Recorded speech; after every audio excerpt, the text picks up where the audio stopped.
Cliff, first of all, we heard from Grant, obviously, following the result at Wigan the other night. 2 days to digest it now as a coaching staff and team. Where do you start trying to break down that sort of performance and that result? Yeah, listen, we had a look at the performance on the next day as a group, as a staff, as a playing staff as well, and we debriefed the game as we do many other games, and we put that game to bed then on Wednesday, and the focus now is on the game coming up this Saturday. Is it that easy after I mean, yeah, Grant said after the game, didn't he, that it was unacceptable. Is it that easy just to move on? I know the game's come thick and fast, but it's got to leave a scar, hasn't it? Yeah, listen, like you said, the games are coming thick and fast, so we're not afforded the time or the opportunity to dwell on the performance, on the result that nobody was happy with, nobody was proud of on the night. And like I say, we come in, we debriefed on the Wednesday, and we want to focus now on the Saturday coming up. So that's where all the focus is going. How honest was that debrief, not just amongst the players, but the coaching staff as well?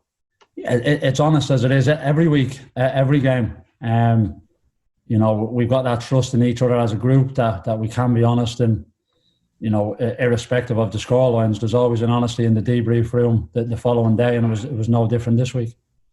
You've already touched upon it. It's your job as the coaching staff to pick the players up, especially with a game of this magnitude in mind. Is that a little bit tougher this week than otherwise it usually would be?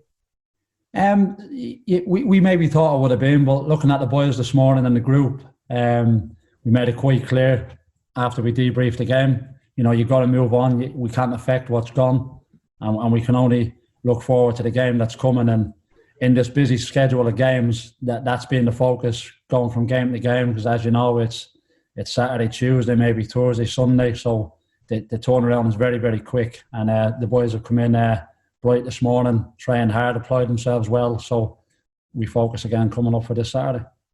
You guys don't need me to remind you of what the situation is at the bottom of the table. When you look at Luton on Saturday, 2 games to go, is this one of the games where you turn around to everyone and say, look, we're not going to sugarcoat this, guys. We've got to take something from it? Yeah, 100%. It's another opportunity for us to go and put in a performance. We perform well. You're hoping that the result follows in, and that's no different to how we approach all the games. Yes, the magnitude of the game has risen significantly for where both clubs are sitting in the table at the moment. So there's no one shying away from that. There's no one sugarcoating that. But it's a real opportunity to go and embrace and go and perform. And when you talk about opportunity, players obviously, as coaching staff, you like to take the pressure off them. But this is one of those times, isn't it, when they've got to rise to that pressure, rise to the occasion. Definitely, and that's what they're in the game for. That's what they're in the sport for. That's why they make the sacrifices and put the hard yards in on the training ground as they have done for many, many seasons. So these opportunities present themselves, and no bigger than Saturday. As a professional, in a strange sort of way, can you relish a game like this, an occasion like this? Definitely, Richard. Yeah, it's. I've mentioned the word numerous times now. The opportunity, relish, embrace. Go and enjoy it, because these don't come around often. These high-profile games, these high-pressure games, and that's what you want to be involved in. That's why we work as hard as we work and apply ourselves the way we do to get these opportunities to go and perform at that level. Obviously, you had a good result when you played down at Kenilworth Road earlier this season. How much of Luton changed aside from the change in management? I believe the personnel are still very similar. The football club as a whole has been similar over the last 2 or 3 years in terms of the personnel, and Nathan's went back in there, so that's the only shift in terms of Luton. We'll be fully focused on ourselves. We know what we're about, and we've got to be focused on what we need to do and what we want to do. And in terms of team news, how are you shaping up? Yeah, we're shaping up well. We've come through the game this week with a clean bill of health, so everybody's fit and available as was at the start of the week. Thank you. Thank you. Hi Cliff, it's Matt. How are you doing? Hey Matt. Now then, can you just clarify where Grant is today, because people will be wondering. We were told that Grant was speaking at this press conference, and now we're talking to you. So can you tell us where Grant is, please? Yeah, no, I was expecting to speak to Burnsy, so I don't know where he's gone. I thought I was going to be having a chat with him. So can you tell me where Burnsy is? Well, Burns is finished, just come off air, but what about Grant? Where is he today? Yeah, no, we're just sharing the workload today, that's all. Okay, but he will definitely be in charge for the weekend because, again, you know what people are like, people will wonder. Absolutely, yeah. Okay. Have the players offered you an explanation as to what happened the other night, Cliff? In terms of the debrief, the explanations are two-way. Like I said, touched on earlier with Richard, when we speak about the games, it's quite open and honest. The players were open and honest, the staff were open and honest, and, you know, we agreed we put a line through it because we don't have the time to dwell on it, and nor do we want the time. We want to get the focus on the game coming up on Saturday. But you will want to know why that performance was the case the other night. What did they tell you? Yeah, well, you're always looking for the answers. You're always looking to be learning, and we're no different. So, you know, every day gives you that opportunity to learn, improve, and that's the beauty of the game coming as quick as it has come this Saturday. So we got an opportunity to go and improve on what we didn't do on Tuesday. How is Grant at the moment? Yeah, he's good. He's good. Because people, again, will wonder about his state of mind after the other night. There was a lot of pressure on him after the game. What can you tell us about how he's been in training? Yeah, the manager's led from the front. He's led the group as he has done all season. He's been fine. There's nothing to delve into there. You know, the manager's played at the highest level and big occasions, so pressure comes naturally to him. Yes, you know, we're not shying away or sugarcoating the performance that went out on Tuesday, by no means. We weren't happy with it. We were disappointed with it, as everybody was as a group. So the real important bit now is how we go and respond. What about the players? Have they been suggesting where you've been going wrong? I think internally we always speak of how we think we could have done better in games. You have the opportunity to reflect and watch the game back, as the players did, as we did. So yes, we come up with answers and we come up with solutions. So that's what's really positive about this group. There's always solutions just around the corner. So we'll walk towards them. What's your plan to stop the avalanche of goals at the moment, Cliff?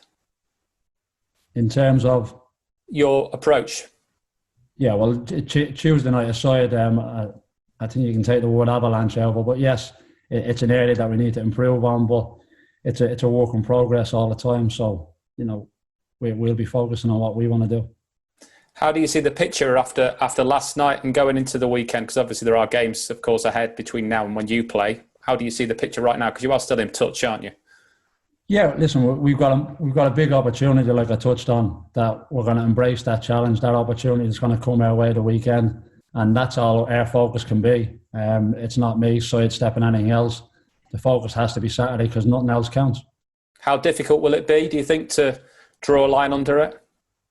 Not difficult at all. The line's already through it and drawn under it because we've got to focus on the up-and-coming game. Like I say, it's another big opportunity for us, one that we're going to embrace, and looking forward to the challenge. And what about your opponents this weekend? They're not in bad form, are they? Yeah, Luton have been doing well. You know, Nathan's went back in, had a response. But again, the focus will be on us. We'll do our homework and our due diligence as we do on every team. And then, you know, we'll be looking to ourselves to our level of performance, our level of application. So that's where the focus will be. This is a difficult one for you, Cliff, I know, but there is a protest planned for outside the stadium before this game. What do you say to the supporters, those disillusioned fans right now? I wasn't aware there was going to be a protest, so that's new to me. Listen, the supporters are entitled to have their opinion and their say. You know, obviously I'd encourage the supporters to get right behind us, but I understand their frustrations. Team selection-wise, what can we expect? Will we expect changes then for this weekend? Potentially not. We got everybody fully fit and available, with the exception of Herbie Kane, which you're aware of from the previous week. So that's made training good this morning. Good bodies, good numbers. So we'll see where we go with it tomorrow. Are you considering a change in goal for this weekend? Can you tell us that much? There'll be considerations everywhere as there is week in, week out with the match selection, the match day selections, the teams, the squad. What is important though, every single member of the squad is going to play a vital role in these last two games. So the focus is on us as a group of staff, group of players together, and you know, whichever 11 are selected, whichever 20 are selected in the squad, I've got no doubt we'll give everything they've got. Is any part of you fearful of relegation after what happened the other night? No, I don't believe. Me personally, you've got to see things as opportunities. You can't walk on the what if. You've got to walk on what's within your grasp, within your opportunity, and within your hands. So at the moment, that's where our focus is. Thanks, Cliff. All the best. Matt. Does it have the feel of a cup final on Saturday? Well, no, it does. It does, because it's one of them unique one-off games where everything counts in that match. So yeah, you could attribute a cup football to it. So it's one to look forward to. Is it one in which you can't let the pressure inhibit players' performances? Spoke with Nathan Jones, and that's his worry, that the pressure will get to the players and it could inhibit performances. What do you do to stop that happening to Hull? Yeah, no, you just give the players the freedom and the encouragement. You know what I mean? Play the game, not the occasion. The magnitude of the game is there for all to see, and it's up to us to control our performances as a staff and as a players on the day. And you know, we'll work towards that, and we'll work towards our game plan and what we want to do. After Tuesday night, is that team talk sorted already then? To a degree, you could say so, yeah. You know, like I've referenced once or twice already, we had that debrief on Wednesday, and you know, we had the solutions that come out in the conversations and everything else. So we're looking to just have, you know, we've had a really good day's training today, another good day's training tomorrow, and then everybody be fit and available for selection come Saturday. How do you pick them up, Cliff, after that? What's it like being part of a managerial team, trying to pick the players up after a result like Tuesday? Listen, I'm not going to lie. Initially, the disappointment, you know, it's there for all to see. You don't get many hours sleep the night directly after the game. You know, the next day comes around quite quickly, and you got a real good opportunity to reflect and I suppose respond and discuss, and that's what we did. And you know, I think it was really important that we were in and we had them conversations, as we do every week, especially with the games coming thick and fast. So we quickly put it to bed and drew a line on it, because there's no alternative. There's no dwelling on it. There's no looking back on it. Once again, there was nobody happy about that performance or the result. So the focus has to be now for Saturday. Cheers, mate. Good luck on Saturday. Cheers, Ross. Thank you. We've talked about how you've sort of picked the players up. How do the coaching staff pick yourselves up from that? Because it'll be hurtful for you guys as well. Yeah, good question. Good question. Well, listen, we fed off the players the next day, and their response, and we fed off each other as a staff. So it's you know, the players done a good job on that, and because you know, ultimately it's how everybody responds as a group. And yes, we could see the disappointment in them, but also we could see the intention in them to respond, and that intention to want to react, and you know, that next game coming around in the next 72 hours. So that's where the focus has been, and we've just sort of fed off each other in that respect. Have you seen the belief from the players that they still believe that they're still, their heart is still in this, and they still want to fight and help this club survive relegation? Yeah, 100%. Moving forward with the training group that we had today, and the application and the attitude and everything else, everything suggests that the focus is on for Saturday at 3:00 against Luton. And just finally, you know, should relegation happen, it could have implications for the football club. It's, you know, and further out from that, it's important to block out all that noise and just try and concentrate on the football. The concentration is fully on Saturday. You know, that's what we got to address, and that's our next opportunity as a playing staff and a coaching staff. So the focus is fully on that and nothing else.